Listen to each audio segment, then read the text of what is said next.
Well, hi, I'm Johnny Mack with your daily comedy news. Two big specials this holiday weekend. Jerrod Carmichael on HBO Max tonight. Mike Birbiglia on Netflix on Monday. Carmichael doesn't seem to have done any press. I'm recording this around noon on Friday. I see nothing, and I can't imagine that the PR department is putting out stuff on a Friday afternoon into a holiday weekend or a Saturday of a holiday weekend, so I'm not sure what that's about. Birbiglia did tons of press. We'll be talking about him for the next week or so. Let's start with his appearance on the Vanity Fair podcast. Mike told Vanity Fair, a lot of times I'll work out these jokes on his own podcast with people. I had Josh Johnson on the podcast recently, and we were riffing on the premise I had. My wife was like, let's go in the basement and fix the piping for the water in the building. I put my shoes on, my coat, and I go, let's go. And she goes, I'm afraid of the basement. And I go, I think you knew when you said, let's go, you meant me.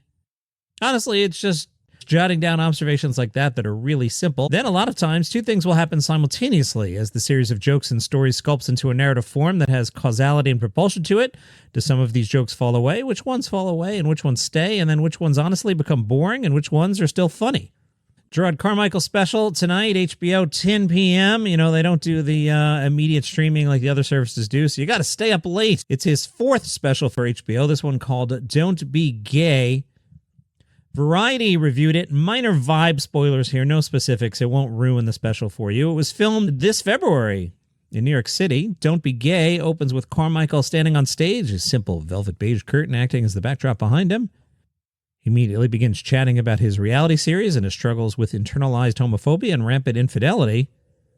Despite his professional and financial success, Carmichael admits rather sheepishly that he still seeks the approval of black people, which likely has to do with his upbringing.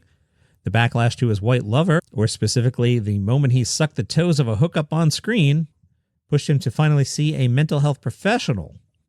Carmichael appears more self-assured than ever. He talks about his waffle obsession, using Grindr when he was hiding his sexuality, his hyper-religious mother, and how challenging it is to return to his childhood home in North Carolina. Friend of the show, Jason Zinneman in the New York Times, asked, can Jerrod Carmichael go back to basics? That's what he seems to be trying to do in this new effort, a return to cynical, punchy jokes that introduce themselves with a dash of shock. Before he came out of the closet in a moody sit-down performance in Nathaniel, then made his own navel-gazing reality show, Carmichael was a gifted club comic. His new hour has more laughs per minute than his recent work, and his attention-getting premises, among them children's funerals, aren't as sad as you might think, all right? That's promising. That sounds good, and we trust Jason. Steph Tolev will get a special for Netflix, her first for Netflix, Filth Queen, June 24th, filmed in Boston. The hour is produced by Bill Burr. Bill Burr told Deadline, the first time I saw Steph Tolev was a promotional video she made for a New York City show.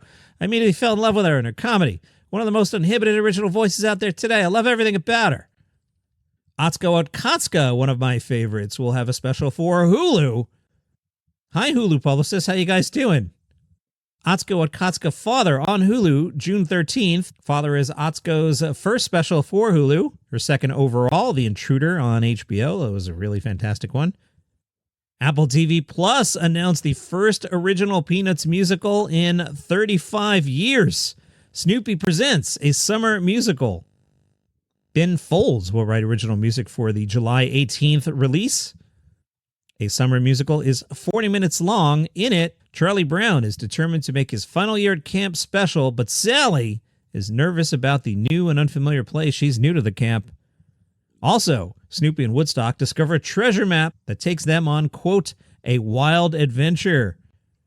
That's right. One morning, the Peanuts gang learns that their beloved camp is shutting down because there are fewer campers joining each summer. This saddens Charlie Brown, who feels hopeless about losing a place that has meant so much to him and his friends. The Scrubs reboot took a step towards reality. Zach Braff has signed on. He will come back as Dr. John Dorian in the Scrubs reboot. This is pretty cool. On the other hand, what else is Zach Braff doing? A podcast talking about Scrubs? Of course he's going to come back for the reboot. Next thing you're going to tell me is Donald Faison is coming back. He's got nothing going on either. No offense, guys. Of course you're going to do the Scrubs reboot. Bill Lawrence, back in 2022, said if you ever have an excuse to work with people you want to spend time with anyway, run to it.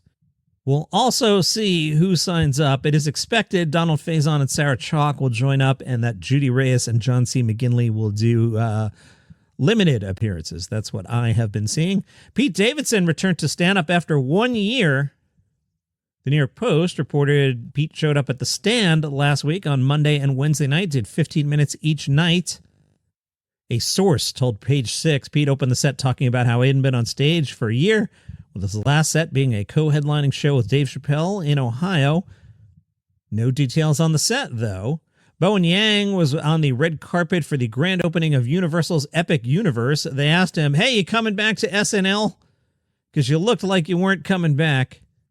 Yang acknowledged he was emotional on the good nights and said, "I think you get to a point in SNL where you understand that you're on the downswing of things.